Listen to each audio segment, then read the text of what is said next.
Baik, selamat malam, selamat datang di program di Indonesia Economy Club selama 1 jam ke depan bersama saya Aprevita. Kita akan membahas investasi kunci pemulihan ekonomi. Nah, pemirsa, sebelumnya ada 3 pilihan berita yang menarik. Salah satunya adalah Bank Rakyat Indonesia yang mengakuisisi PT Pegadaian dan PNM. Akuisisi ini dinilai Menteri BUMN Erick Thohir sebagai strategi untuk mensinergikan antara perbankan dan perusahaan pembiayaan untuk mendukung UKM.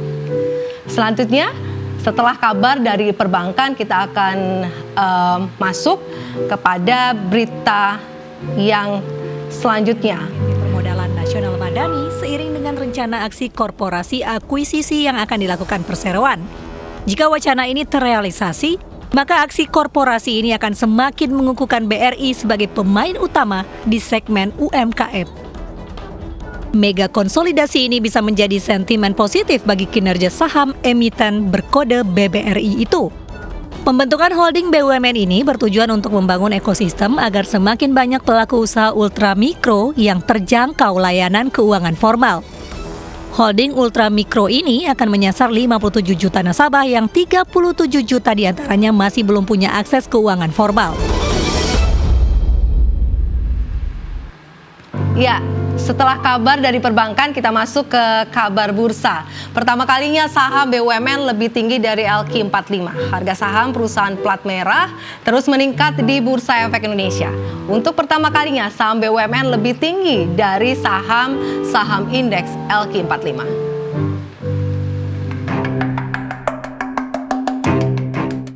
Menteri BUMN Erick Thohir mengklaim saham perusahaan plat merah yang melantai di Bursa Efek Indonesia semakin diminati oleh masyarakat, bahkan berhasil menyaingi saham-saham di indeks LQ45 yang merupakan saham dengan kapitalisasi tertinggi di pasar modal tanah air. Dan ini pertama kali saham BUMN lebih tinggi dari saham LQ45. Ini hal-hal yang saya rasa positif, apresiasi dari pasar secara langsung. Menurut Erick, hingga saat ini sudah ada 27 perusahaan BUMN yang melantai di bursa.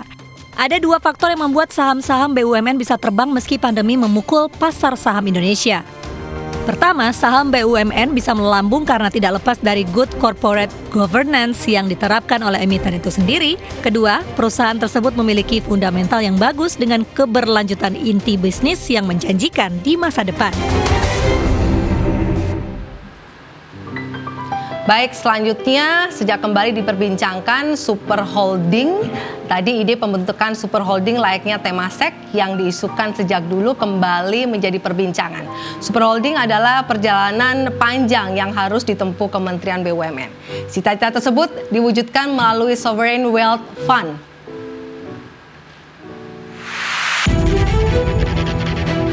Wacana pembentukan Super Holding BUMN layaknya Temasek kembali mencuri perhatian di kala geliat investasi Indonesia mulai bergairah di awal tahun 2021.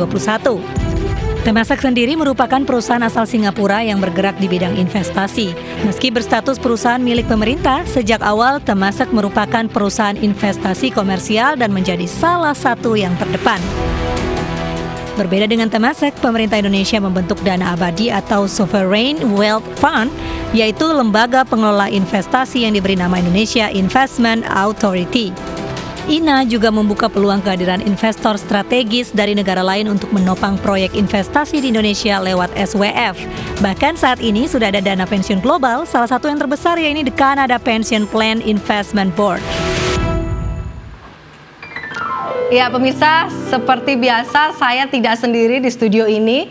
Saya ditemani Prof. Renald yang nanti juga akan membahas banyak hal. Tetapi yang diawali saya akan ingin bertanya, Prof, kalau tadi ada 3 berita yang menarik, menurut Anda seperti apa? Dan yang paling menarik dari 3 itu yang mana, Prof? Ya tentu 3-tiganya menarik karena untuk pertama kalinya bahwa saham BUMN nilainya ini lebih tinggi daripada LQ45 tadi ya. Itu sangat menarik. Artinya inilah saatnya kita melakukan investasi sebetulnya. Ya karena pasar modal itu sedang bergairah sekali. Kita tunggu-tunggu begitu ya. Itu satu. Yang kedua yang menarik lagi itu adalah tadi mengenai super holding tadi ya. Itu pernah dirintis sebelumnya oleh zaman Ibu Rini dan salah satu pidato kampanyenya Pak Jokowi begitu pada tahun 2019 pada waktu itu akan membentuk super holding. Tapi begini, pada saat ini kita harus mengelola kompetisi pada 3 area. Masa lalu, hari ini, dan masa depan.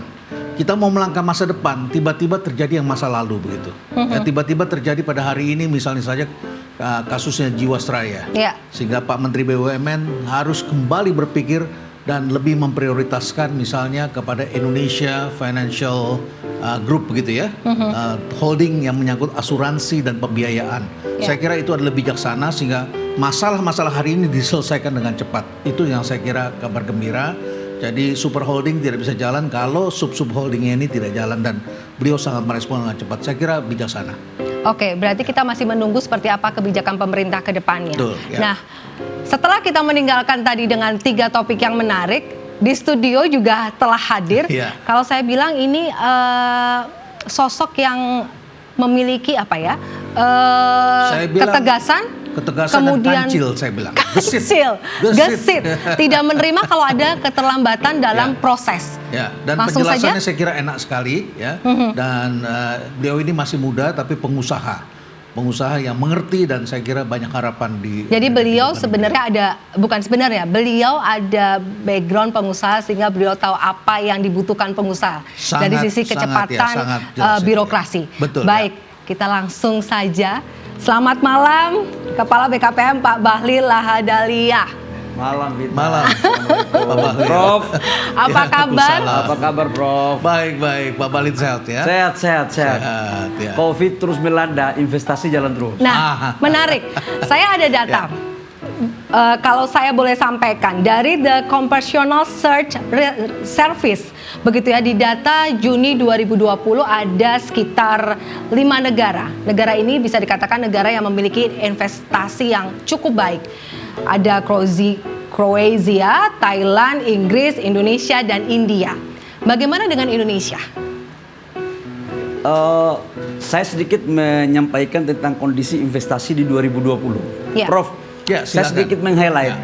Dulu waktu 2019 Oktober kami dilantik, itu target realisasi investasi kita itu 792 triliun. Namun berhasil kita eksekusi 809 triliun.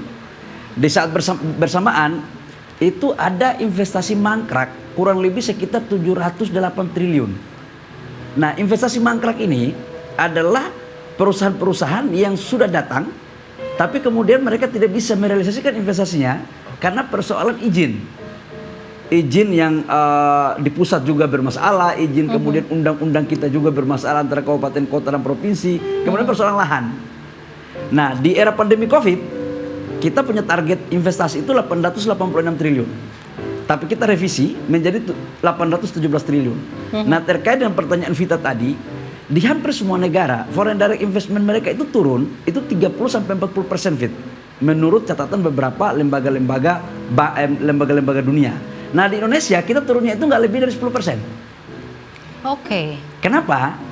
Karena kita sekali lagi saya katakan bahwa mengelola investasi di era pandemi itu belum ada bukunya, Prof. Ya. Jadi belum ada satu kampus di dunia ini yang mengatakan, yang membuat referensi bahwa mengelola investasi dalam pandemi. Maka pola yang kita bangun adalah seperti permainan Juventus.